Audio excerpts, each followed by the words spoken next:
Ngayong mga panahon na ito na maraming kakaibang nangyayari sa mundo, maraming bigla naging prayerful. Yung iba, magdrama pa talaga mag-pray with feelings and all that. Ano nga ba talaga ang pwede nating reviewin at balikan tungkol sa prayer?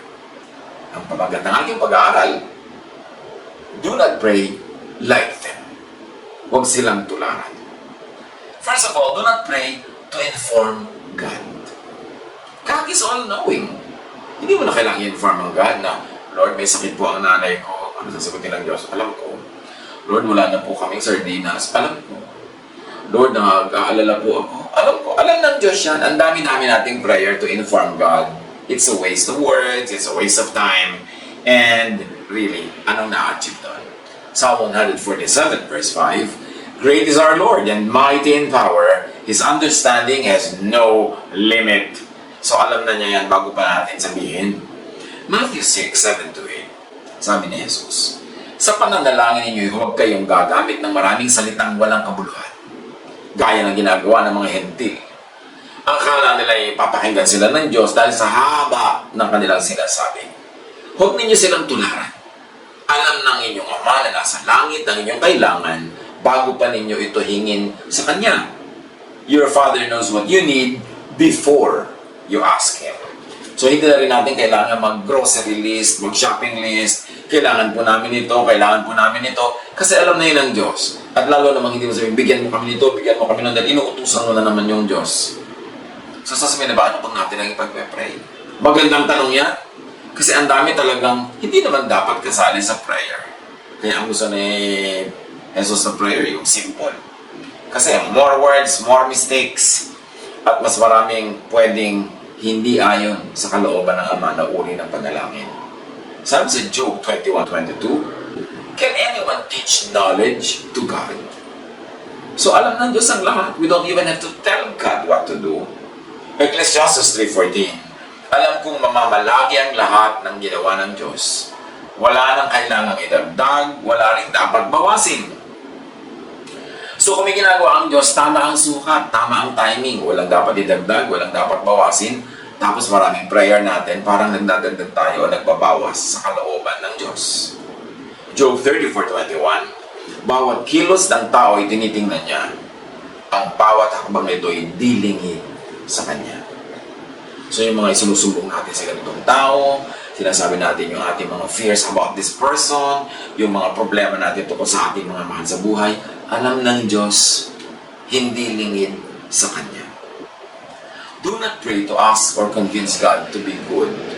Kasi good na siya. Yung Diyos ko, maawa naman kayo.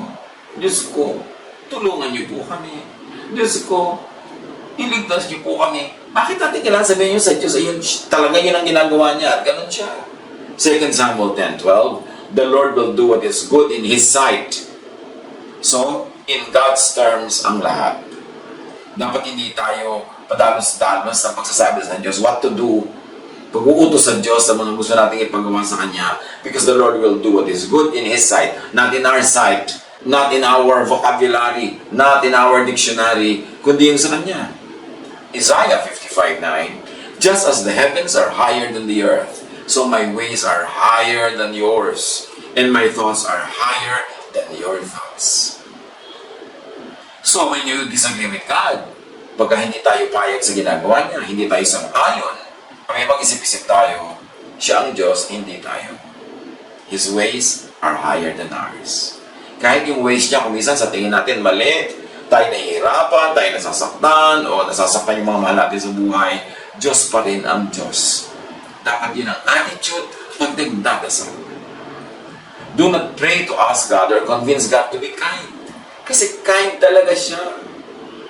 Titus 3:5, iniligtas niya tayo. Hindi dahil sa ating mabubuting gawa, kundi dahil sa Kanyang habag sa atin. At kung napatunayan na ng Ama ang Kanyang lubos at kanang pag-ibig sa atin, ibigay niya ang Kanyang anak na si Jesus, ano pa kaya hindi niya ibibigay kung tamang ibigay, kung tama ang timing ng ating paghingi, o kung yun ang pinakamagandang dapat ibigay sa atin. Do not pray to ask and convince God to have pity, kasi mahabagi naman talaga siya. Hindi na natin siya kailangang kumbinsihin na maawa. Maawain na talaga siya. Daniel 9:9, the Lord our God is merciful and forgiving. Do not pray to change God's mind. Hindi tayo mas marunong sa Diyos. Huwag nating piliting influensyahin, pilipitin, daanin sa emotional blackmail ang Diyos. Yung mga iba, Diyos ko, ibigay niyo lang po yung gusto ko, hindi po ako kakain ng masarap. Ano yung tingin mo sa Diyos? Sadista? Na para ibigay sa yung gusto mo. Bigyan mo muna siya ng happiness. Ang happiness niya, yung hindi mo makain yung gusto mo. Yung lumuhod ka sa asin at munggo.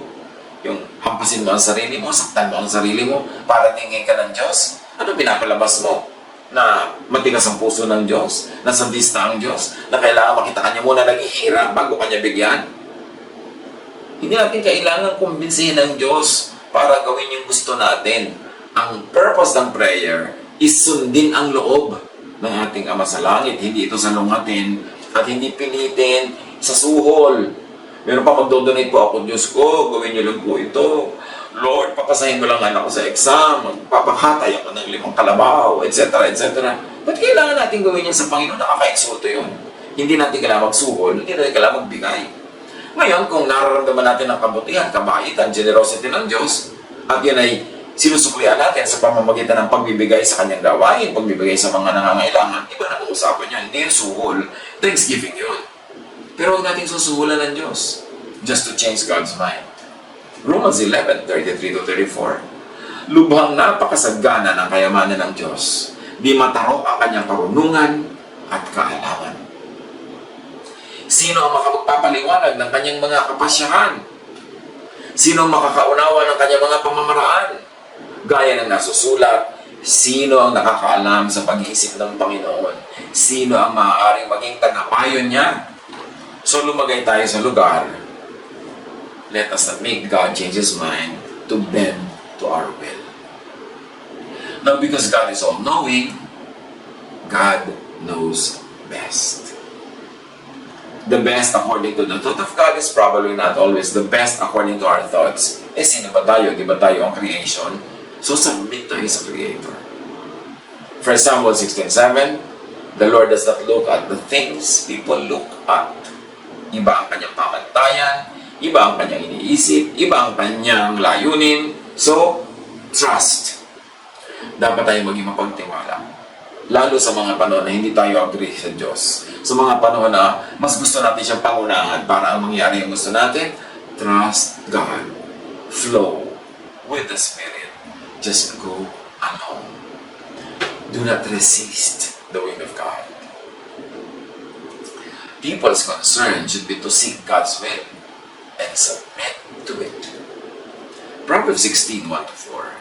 To humans belong the plans of the heart, but from the Lord comes the proper answer of the tongue.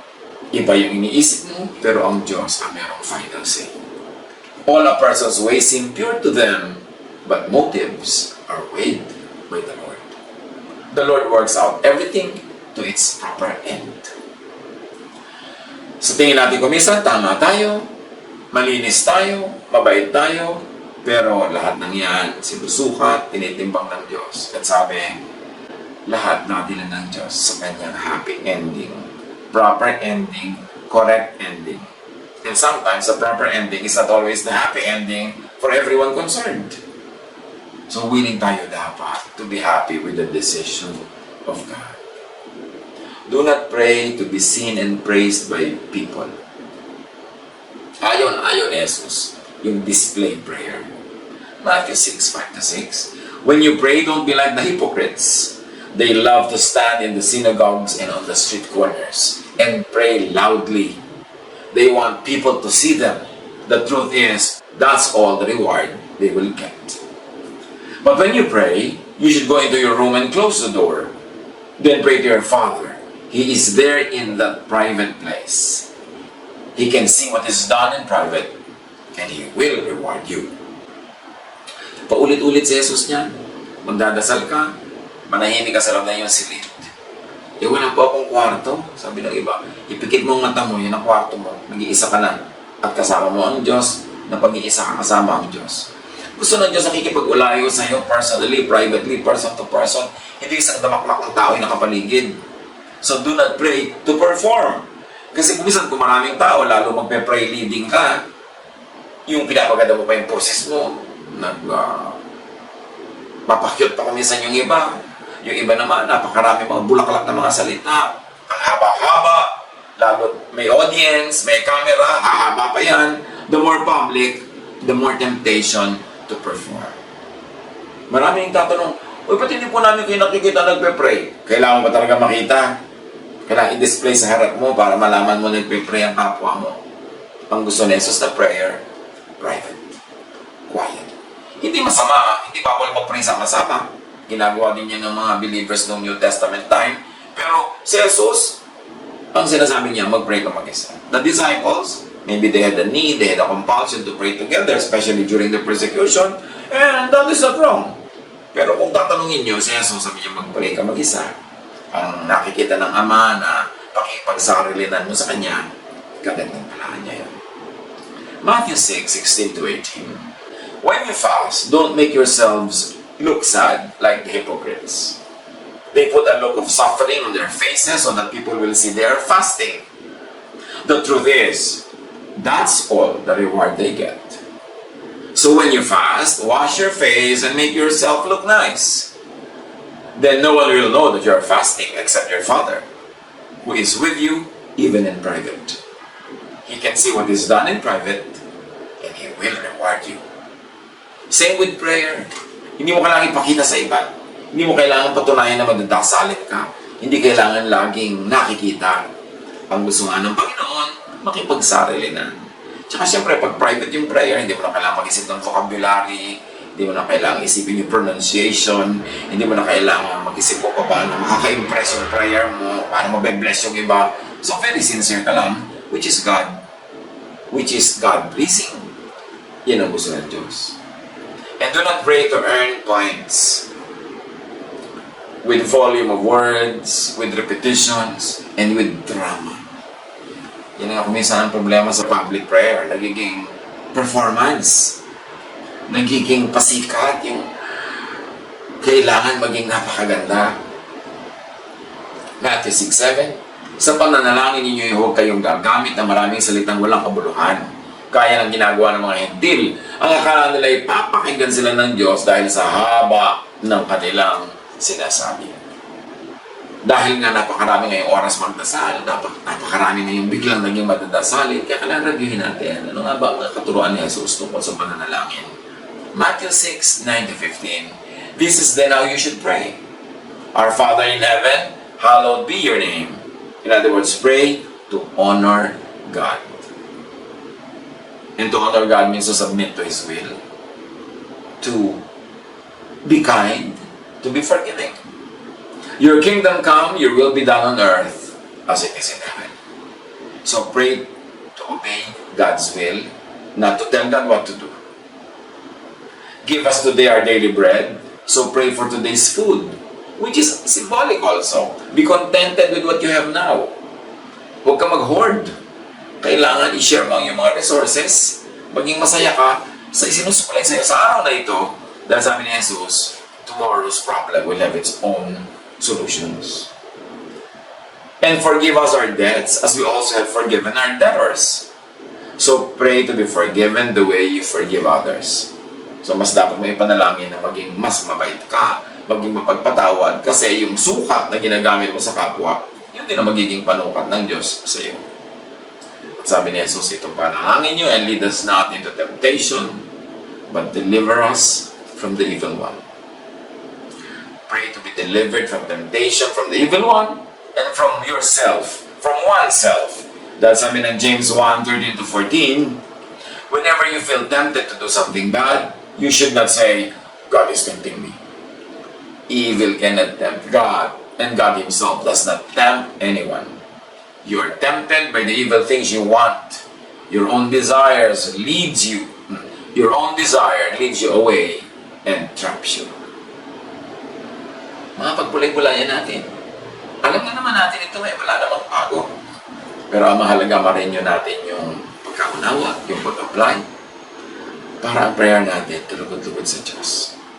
Diyos ang audience natin. Hindi ibang tao, hindi ang ating sarili. Manalangin tayo. At siguro naman sa dami ng pointers na yan, iiksi na yung mga prayer natin. Magiging konti na lang yung pagpe-pray natin kasi marami tayong pinagpe-pray na hindi naman dapat. At sa pagpe-pray, huwag natin kakalimutan to be quiet, to be still, to listen for God's voice, to listen to the voice of God. Hindi lagi tayo may sinasabi, daldal tayo ng daldal, kung puno tayo ng mga words, wala tuloy space para tayong makinig. At yan din ang disadvantage kung marami kang kasama nagpe-pray. You feel that you have to fill every empty space with words. Wala tuloy enough time to be silent. Samantalang half of the prayer should be to listen to God, to seek God's will. And if we're quiet enough, sabi niya, be still and know that I am God. That in your stillness, in your non-activity, in your non-verbal prayer, the Lord has space to speak to all of us. God bless all of us.